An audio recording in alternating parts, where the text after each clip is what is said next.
সামর্থ্য থাকলে কখনোই গ্রামে থাকা উচিত নয়। গ্রামে 100 বিঘা জমির মালিক হওয়ার চাইতে শহরে এক টুকরো ভাড়া বাসায় থাকা অনেক ভালো, অনেক আরামদায়ক, অনেক সম্মানের। গ্রামে স্থায়ীভাবে বসবাস করাটাকে কোন সূচকে এগিয়ে রাখা যায়? আসলে এখানে বেশিরভাগ মানুষ এতটাই টক্সিক যে তারা নিজেদের ব্যক্তিগত জীবনের চাইতে আপনার জীবন নিয়ে বেশি চিন্তিত।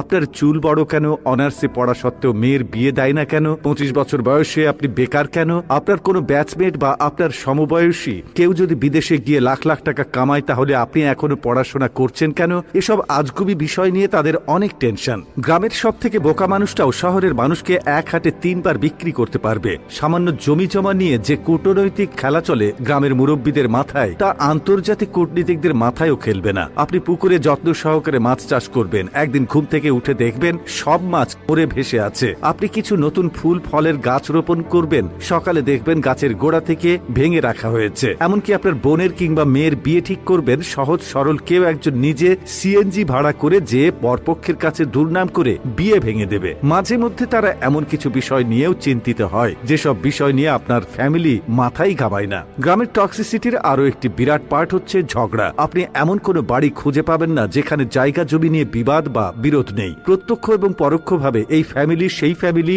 একজন আরেকজনের সাথে ঝগড়ায় লেগেই থাকে। 1 ইঞ্চি জায়গা জমি নিয়ে মামলা মোকদ্দমা, অশ্লীল ভাষায় গালি, মাথা ফাটি চলতেই থাকে হর হামেশাই। এইজন ওইজনের নামে গোপনে প্যাঁচ লাগিয়ে ঝগড়া বাঁধিয়ে দেওয়া, কাউকে পছন্দ না হলে তাকে নিয়ে গ্রামের জনে জনে কুৎসা রটনা